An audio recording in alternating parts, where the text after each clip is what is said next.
तो बच्चों आज हम पढ़ने वाले हैं मेल और फीमेल रिप्रोडक्टिव सिस्टम। पिछली बार हमने क्लास में मेल रिप्रोडक्टिव सिस्टम को थोड़ा सा समझा दिया था। आज हम एक बार और रिकैप कर लेते हैं, उसके बाद फीमेल रिप्रोडक्टिव सिस्टम की ओर हम बढ़ेंगे। ठीक है, तो मेल रिप्रोडक्टिव सिस्टम में जो स्ट्रक्चर है कुछ ऐसा है, डायग्राम से मैंने बताया था। और इसमें एनसीईआरटी में जो ये फोटो दी हुई है, ये जो इमेज दी हुई है, इसमें आप देखेंगे कि ये जो टेस्टिस हैं, टेस्टिस को इंटरनली कुछ ऐसे दिखाया गया है। इसको टीएस इसका काट के और इसके इंटरनल जो ये लोब्स हैं, लोब्यूल्स जिन्हें कहा गया, जिनके अंदर सेमिनिफरस ट्यूब्यूल्स या पहले इसे टेस्टिकुलर लोब्यूल्स कहा गया, और उसके अंदर पाई जाती हैं छोटी छोटी सेमिनिफरस ट्यूब्यूल्स। ठीक है, हर लोब्यूल में 2 या 3 सेमिनिफरस ट्यूब्यूल्स होती हैं, पिछली बार मैंने बता दिया था। इसके साथ साथ इसमें ये सब ग्रुप्स में यहाँ पर आती हैं, जितने भी लोब्यूल्स हैं यहाँ पर रेड टेस्टिस में खुलते हैं, और रेड टेस्टिस के बाद ये वासा इफ्रेंसिया में जाते हैं आगे, और ऊपर ये सब ग्रुप बनाते हैं एक गुच्छा जिसे हम एपिडिडाइमिस कहते हैं। ठीक है, ये एपिडिडाइमिस अरेंज होके आगे एक ट्यूब बनाती है जिसे हम वास डिफरेंस बोलते हैं। ठीक है, ये 2 होती हैं, दोनों टेस्टिस से निकलकर ये एब्डोमिनल कैविटी से होते हुए यहाँ प्रोस्टेट और ये जो ये यूरिनरी ब्लैडर है इसके पास नीचे मिलती हैं। ठीक है, प्रोस्टेट में ही मिलती हैं वैसे। तो यहाँ ये 2 यूरेटर्स हैं जो यूरिनरी ब्लैडर में मूत्र प्रवाहित करते हैं। ठीक है, और जो ये मूत्र बना था कहाँ, किडनी में। ठीक है, 11th में हमने पढ़ लिया है कि किडनी में मूत्र कैसे बनता है, ultra filtration, reabsorption, tubular secretion, है ना। तो ये चीजें हम पढ़ चुके हैं वहां पे। तो उससे जो यूरिन बना वो इसमें फिल होता है यूरिनरी ब्लैडर में, और इसकी यूरिनरी ब्लैडर की जो यूरेथ्रा है जिससे मूत्र बाहर निकलता है, और ये जो वास डिफरेंस है जहां से स्पर्म्स, और ये सेमिनल वेसाइकिल है जहां से सीमेन येलोइश कलर का जो दिखा है, ये तीनों यहाँ पर खुलते हैं एक साथ प्रोस्टेट में। ये है प्रोस्टेट, लेफ्ट और राइट लोब्यूल टाइप का जो स्ट्रक्चर है। ठीक है, और यहाँ से ये जो सीमेन जिसके साथ मतलब वीर्य जिसके साथ स्पर्म्स और मूत्र दोनों ही यूरेथ्रा से बाहर निकलते हैं। ठीक है, ये जो स्ट्रक्चर है ये है पेनिस, लिंग। ये स्पॉन्जी टिश्यूज से बना हुआ है जिसमें ब्लड फिल होके इसे स्ट्रेंथ देते हैं, इसे इरेक्ट करते हैं। ठीक है, और इसमें ग्लैंस पेनिस होता है, उसके ऊपर फोर स्किन होती है। तो ये है मेल रिप्रोडक्टिव सिस्टम, एक्सटर्नल और इंटरनल दोनों। ठीक है, ये मैं समझा चुका हूं। तो इसमें तो मेल रिप्रोडक्टिव सिस्टम को हम ऐसे भी देख सकते हैं, एक डायग्राम एनसीईआरटी में आप ये भी देखेंगे। इसमें साइड व्यू दिखाया हुआ है, एक तो फ्रंट व्यू था, अब ये साइड व्यू है। इसमें फिर वही ये बाह्य जो पाउच है स्क्रोटम, ठीक है, जो थैलेनुमा संरचना है जिसमें टेस्टिस रहते हैं, एक यहाँ लेफ्ट में होगा, एक उधर राइट होगा। और इससे देखो ये एपिडिडाइमिस है जो ये कवर किया हुआ, इसकी टोपी जैसी दिख रही है आपको, है ना, जैसे जाड़ों में हम टोपी पहनते हैं ऐसे टेस्टिस की टोपी टाइप कवर करता है हाफ, और यहाँ से ये वास डिफरेंस। ठीक है, और यहाँ पर मिल रहे हैं, देखिए ये इजैकुलेटरी डक्ट, ये है पीछे तरफ, कौन, सेमिनल वेसाइकिल जहां वीर्य बनता है, पीछे की तरफ है ना। ये जो रेक्टम है, रेक्टम, और यहाँ एनस है जहां से पॉटी बाहर निकलती है हमारी। ठीक है, फेसिस डिफेसिंग हम करते हैं जहां से, तो उसके पास है ये देखिए सेमिनल वेसाइकिल, और उसके अंदर यहाँ पर ये क्या है, यूरिनरी ब्लैडर जहां पर यूरिन इकट्ठा हुआ है, येलो कलर में दिखाया हुआ है। ठीक है, और ये बोन है, इसके साथ साथ ये है बीच में प्रोस्टेट, प्रोस्टेट में ही तीनों, ये दोनों मिल रहे हैं, तीनों कह सकते हैं। समझ में आ गया, कौन तीनों, एक सेमिनल वेसाइकिल, एक वास डिफरेंस, और एक यूरिनरी जो ये डक्ट है जिसे हम यूरेटर भी कहते हैं आगे। ठीक है, और ये फिर सब पेनिस से बाहर आते हैं। ठीक हो गया। अब हम बात करते हैं कि ये जो स्पर्म्स हैं वो टेस्टिस के अंदर बनते कैसे हैं। देखिए स्पर्म्स टेस्टिस के अंदर कुछ ऐसे बनते हैं, टेस्टिस का स्ट्रक्चर कुछ ऐसा होता है। देखिए काट के अगर हम देखेंगे टीएस, आपको मैं इसकी स्लाइड भी दिखाऊंगा प्रैक्टिकल में, टीएस ऑफ टेस्टिस।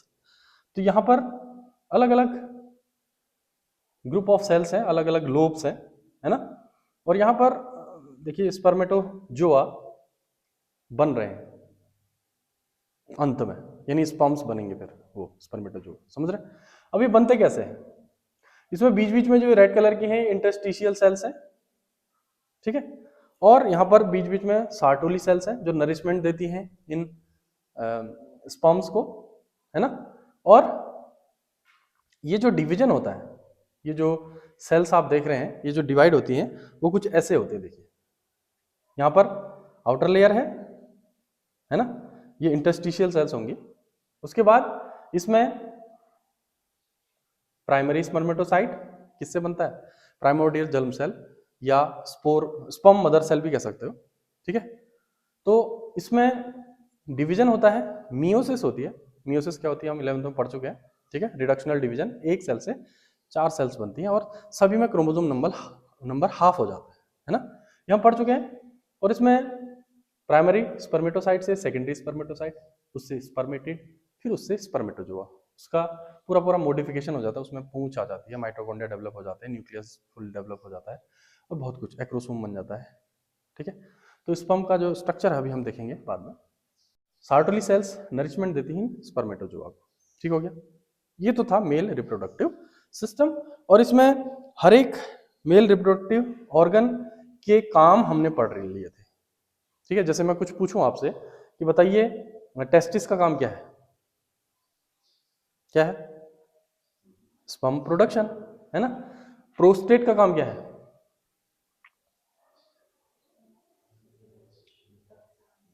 तीनों डक्ट्स तो मिलती ही हैं साथ में, सीमन का भी कुछ पार्ट बनाता है ना। ये बल्बो इरेथ्रल ग्लैंड का काम क्या है, बल्बो इरेथ्रल ग्लैंड का काम क्या है, सीमन का थोड़ा पार्ट बनाना और साथ में लुब्रिकेशन करना यूरेथ्रा का, ठीक है। और सेमिनल वेसिकल का काम क्या है, सीमन बनाना, वीर्य, वीर्य का काम क्या है, सीमन का, स्पर्म को नरिशमेंट देना, ठीक है। सीमन एसिडिक होता है या बेसिक,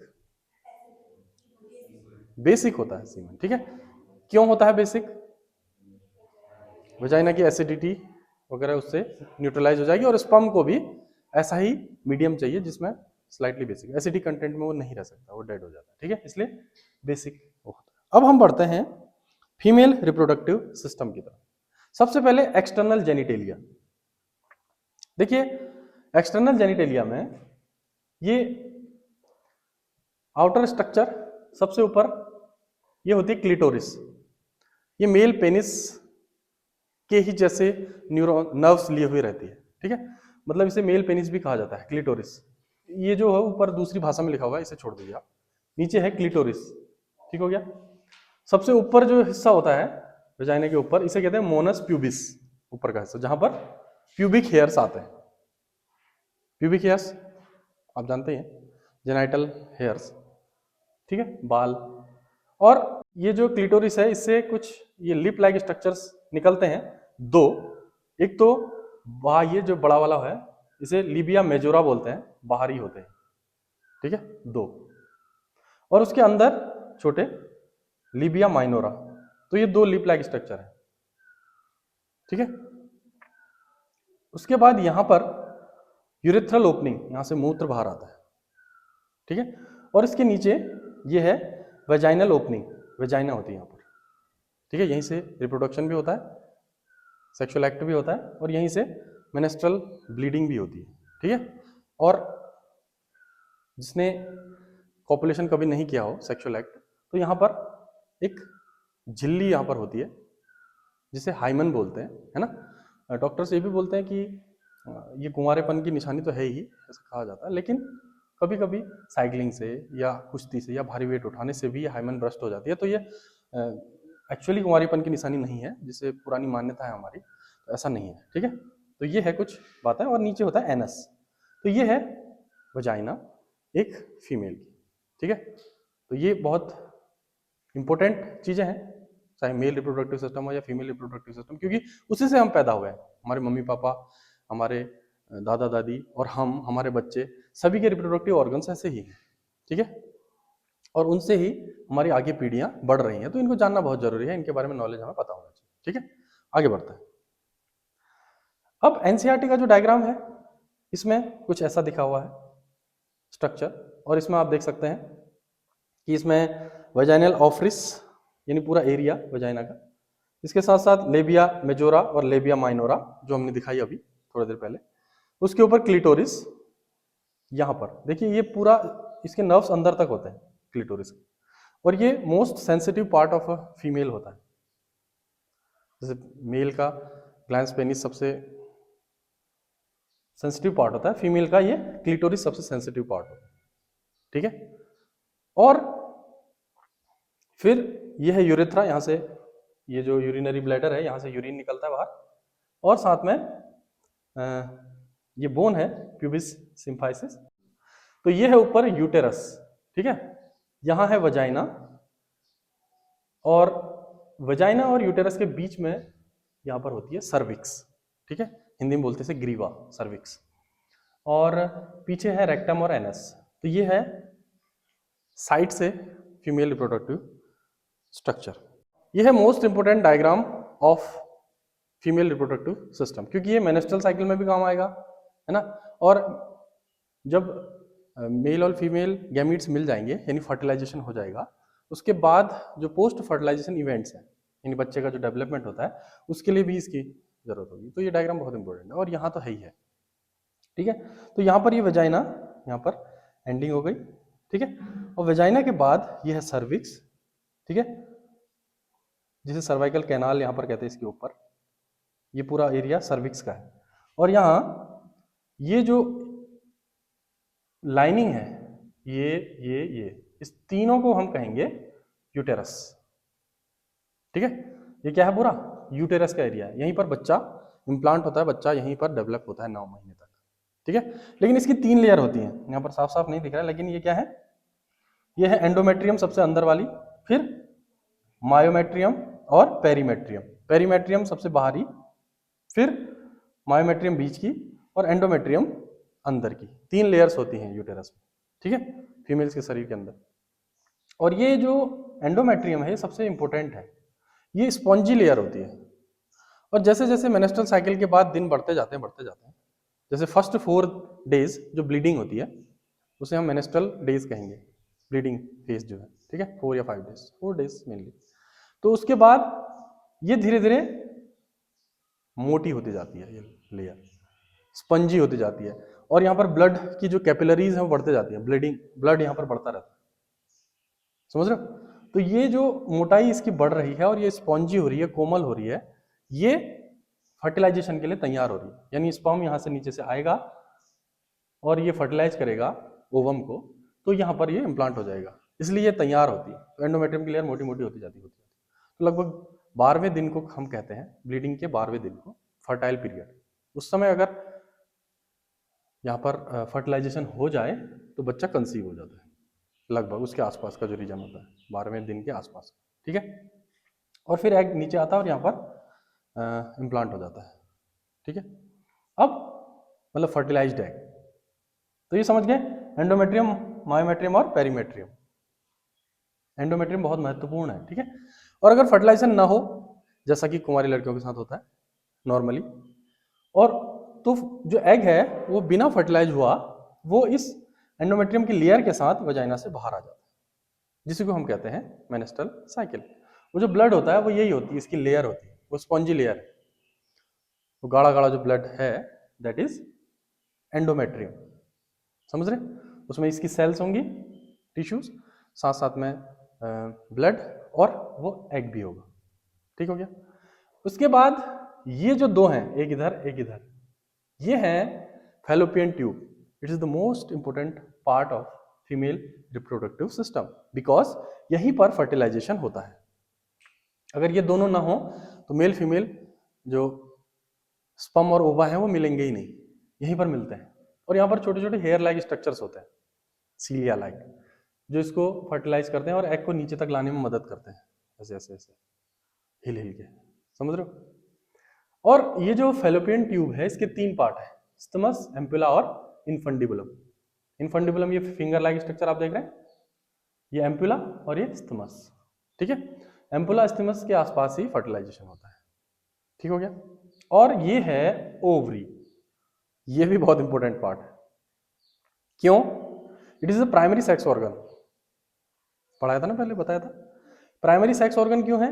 क्योंकि यही एग भी बनाता है और यही फीमेल रिप्रोडक्टिव हार्मोन्स भी सीक्रेट करता है, जिससे कि फीमेल के जितने भी जनरल कैरेक्टर्स हैं फीमेलनेस के और हार्मोन से जितने भी जो दूसरे सेकेंडरी सेक्सुअल कैरेक्टरिस्टिक्स डेवलप होने वाले फीमेल के अंदर, वो सब इसी से कंट्रोल होता है। सेक्सुअल एक्टिविटी भी इससे कंट्रोल होती है, सेक्सुअल बिहेवियर भी इसी से कंट्रोल होता है। समझ रहे हो? तो ओवरी बहुत ही इंपॉर्टेंट है और इसमें साइकिल चलती रहती है। ओवरी के अंदर बहुत सारे चेंजेस आते रहते हैं हर दिन, पूरे मंथ। वो कैसे चेंजेस आते हैं इसके बारे में अभी डिस्कस करेंगे। तो अभी हम जनरल स्ट्रक्चर पढ़ रहे हैं, समझ में आया? तो वजाइना का काम क्या है? सेक्सुअल एक्टिविटी में भाग लेना। इसकी जो वॉल्स हैं वो थोड़ी सी स्लाइटली फोल्डेड होती हैं और इसमें सीक्रेशन होता रहता है लगातार, सीक्रेटरी सेल्स होती हैं यहाँ पर, जिससे कि वजाइना में लुब्रिकेशन लगातार होते रहते हैं, ठीक है, जिससे कि सेक्सुअल एक्टिविटी हो सके। समझ रहे हो? दूसरा, ये जो सर्विक्स है इसका काम क्या है? सर्विक्स एक कनेक्शन है वजाइना और यूटेरस के बीच का और ये स्लाइटली क्लोज रहता है नॉर्मली, है ना, बहुत स्मॉल पोर यहाँ पर होता है और बच्चा जब पैदा होता है तो यही एक मेन पोर्शन होता है जो बच्चे को रोके रखता है, ठीक है। उसके बाद यूटेरस, जिसमें 3 लेयर हैं, एंडोमेट्रियम, मायोमेट्रियम, पेरीमेट्रियम, जिसमें एंडोमेट्रियम सबसे इंपॉर्टेंट है और फीमेल रिप्रोडक्टिव जो फंक्शनिंग है उसको कंट्रोल करता है, ठीक है, मेंस्ट्रुअल साइकिल को और इम्प्लांटेशन को। बच्चा जो प्रसव जब होता है उससे पहले की जो एक्टिविटी है वो सब इसी एंडोमेट्रियम की लेयर के आसपास होती है। इसके साथ साथ इम्प्लांटेशन के बाद बच्चा जो बन रहा है, प्लेसेंटा बन रहा है, कई सारी चीजें होती हैं, इसे हम अभी डिस्कस करेंगे डिटेल में। और फिर फैलोपियन ट्यूब जहाँ पर फर्टिलाइजेशन होता है और ओवरी जिसमें साइक्लिंग चलती है और वो साइक्लिंग एग को ले करती है, एग बनाती है और यहाँ हार्मोन्स भी सीक्रेट होते हैं।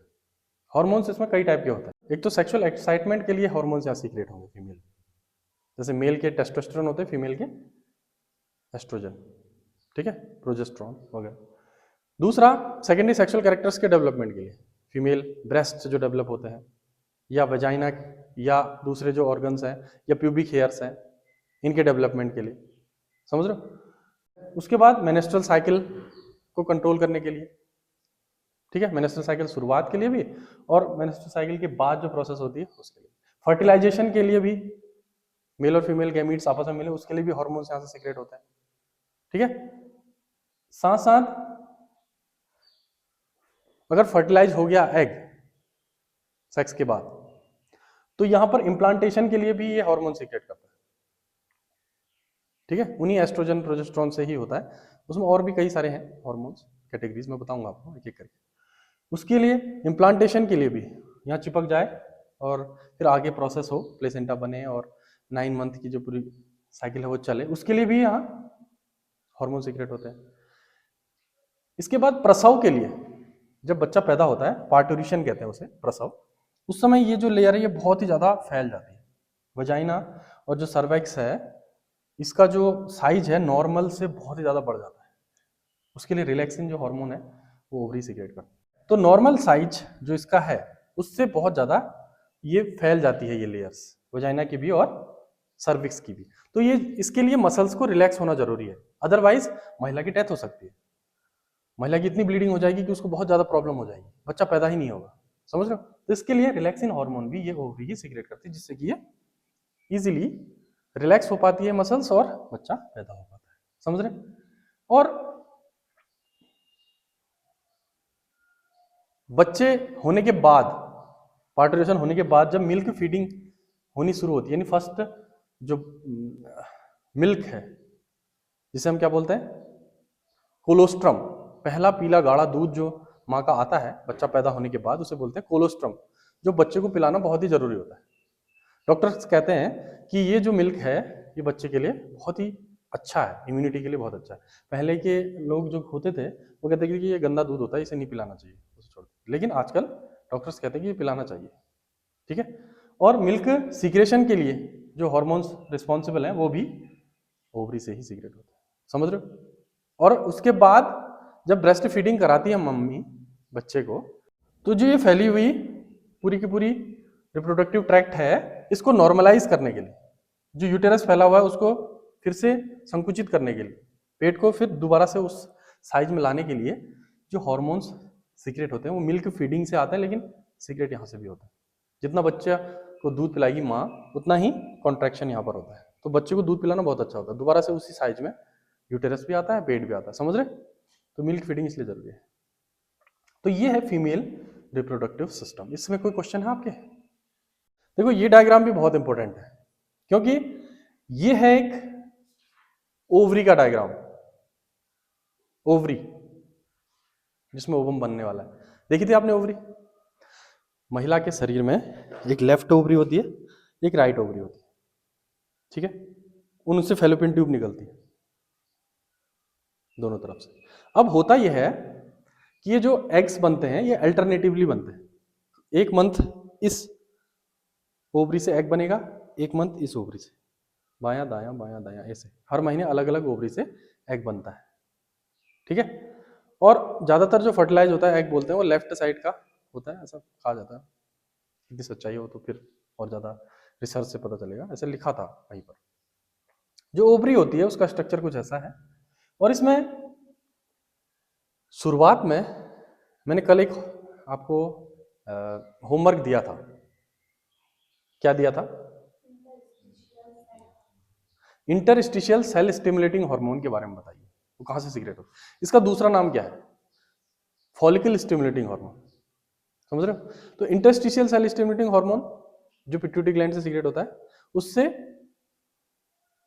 इंटरस्टिशियल सेल्स जो हैं टेस्टिस के, वो स्टिमुलेट होते हैं और स्पर्मेटोजेनेसिस की प्रोसेस आगे बढ़ती है, स्पर्म बनता है, शुक्राणु जनन, शुक्राणु बनता है, ठीक है? वो मेल में है, लेकिन फीमेल में से बोलते हैं फॉलिकल स्टिमुलेटिंग हार्मोन, ठीक है? और उनका काम क्या है? यहां आना हार्मोन का, जो ब्लड से आएंगे, ब्लड कैपिलरीज है ना, ब्लड वेसल्स, तो इससे वो हार्मोन आएंगे और यहां पर इस क्षेत्र को एक्टिव करेंगे, क्योंकि यहां पर छोटी छोटी फॉलिकल्स होती हैं, बचपन में ही मिल चुकी है हमें फॉलिकल्स। जैसे बचपन में दिमाग तुम्हें मिल चुका है ना, जितना दिमाग मिलना था मिल गया। दिमाग मतलब न्यूरॉन्स, ब्रेन में न्यूरॉन की कनेक्शन होती है, हर एक याददाश्त मतलब कनेक्शन, ठीक है? एक न्यूरॉन से दूसरा न्यूरॉन डेंड्राइट से मिलेगा तो एक याददाश्त बन गई, आपको याद आ गया, हाँ मेरा नाम है अर्जुन, ठीक है? सिर पे डंडा पड़ा तो वो कनेक्शन टूट गया, फिर आपने कहा मैं कौन हूं, समझ रहे हो? तो ये जो ब्रेन में न्यूरॉन्स हैं वो मिल चुके हैं आपको फिक्स, बस उसके कनेक्शंस आप करते रहेंगे जिंदगी भर, जितना यूज करोगे उतना। जैसे न्यूटन ने यूज कर लिया था 14%, है ना? आप लोगों ने कितना किया अभी? -14% भी नहीं किया, मतलब बहुत करना पड़ेगा अभी, ठीक है? तो जितना ज्यादा उसे यूज करेंगे, ब्रेन को जितना प्रैक्टिस करेंगे, उतना कनेक्शंस बढ़ेंगे और याददाश्त बढ़ेगी, नॉलेज बढ़ेगी। लेकिन यहां पर ऐसा नहीं है, यहां पर क्या है कि फिक्स फॉलिकल्स आपको मिल चुके हैं, ठीक है? और उन फॉलिकल्स को स्टिमुलेट करने के लिए कुछ हार्मोन्स हैं, जैसे कि फॉलिकल स्टिमुलेटिंग हार्मोन, जिससे कि ये फॉलिकल्स डेवलप होंगे। पहले सिंपल फॉलिकल्स प्राइमरी फॉलिकल्स में बनेंगे, इनकी सेल्स डिवाइड होते रहते हैं, तो एक सेल 2 में, 2 से 4 में, 4 से 8 में ऐसे डिवाइड होते रहती है फॉलिकल सेल्स, और ये follicle sales primary follicle, secondary follicle बनाती है, फिर वो टर्सरी फॉलिकल, ये है टर्सरी फॉलिकल, ठीक है? इसके बीच में एंट्रम है, फिर ये ग्राफियन फॉलिकल बना देती है, ठीक है? Graafian follicle fully mature follicle है, और इसके बाद ये लगभग 11वें 12वें दिन ओवम इससे ब्रस्ट होकर बाहर निकलता है, इसको हम बोलते हैं ओव्यूलेशन, अंडोत्सर्ग। और इसके बाद फीमेल सेक्सुअल इरोजल एक्टिविटी वो बढ़ जाती है, हार्मोन लेवल बढ़ जाता है। किसका हार्मोन लेवल बढ़ता है, ये एक क्वेश्चन बनता है कि कौन कौन से हार्मोन है जो ओव्यूलेशन के दौरान ज्यादा होते हैं, ठीक है? ओव्यूलेशन हो गया,